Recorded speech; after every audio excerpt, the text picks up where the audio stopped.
Hello friends, कैसे हो आप सभी लोग। स्वागत है आप सभी का हमारी इस वीडियो में। इस वीडियो में मैं आपको एक्सप्लेन करने वाला हूँ स्क्विड गेम सीजन 3 का एपिसोड नंबर 2।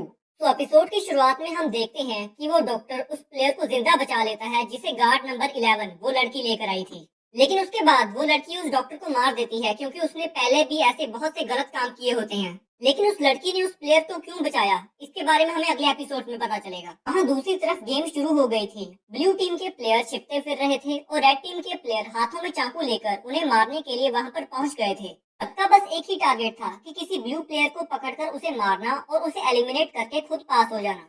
क्योंकि इस हाइड एंड सीक गेम में रेड टीम के प्लेयर को यही टारगेट दिया गया था कि उन्हें एक ब्लू टीम के प्लेयर को मारना होगा। ब्लू टीम के प्लेयर को 30 मिनट तक अपनी जान को बचाकर रखना होगा। वो जगह जहाँ पर ये गेम खेली जा रही थी वो एक तरह की भूल भुलैया थी जिनके रास्तों को याद रखना लगभग नामुमकिन था। वहाँ एक ज्योतिष औरत ऐसा दिखावा करती है जैसे वो आत्माओं से बात कर रही हो। कुछ लोग जो उस औरत की बातों में आ गए थे उसके पीछे पीछे घूम रहे थे। उन्हें लगता था कि ये औरत उनकी जान बचा सकती है।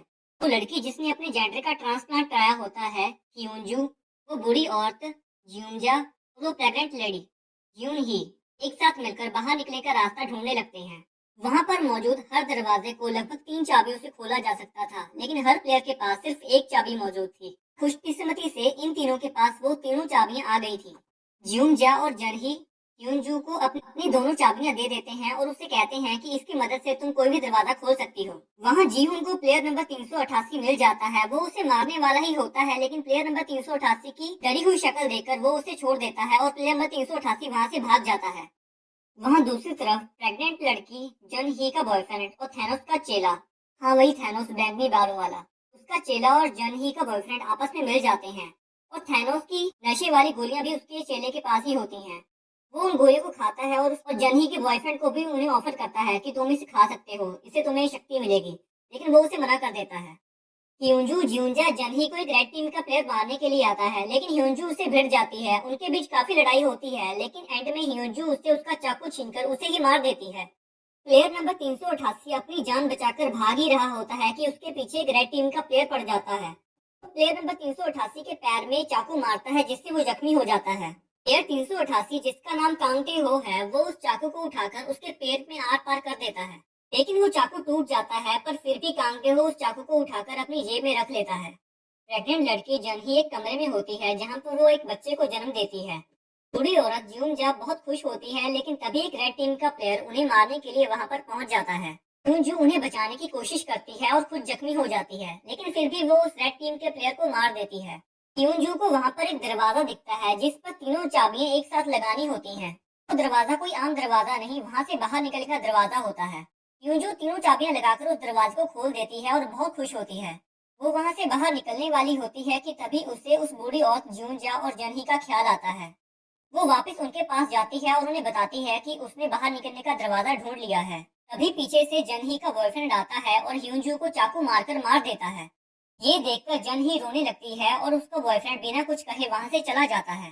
तो ज्योतिष औरत जिसके साथ कुछ लोग भी थे एक दरवाजे के सामने खड़ी होकर ये दावा करती है कि यही यहाँ से बाहर निकलने का दरवाजा है। जब वो उस दरवाजे को खोलती है, दो रेड टीम के प्लेयर वहां से आते हैं और उन लोगों को मार देते हैं।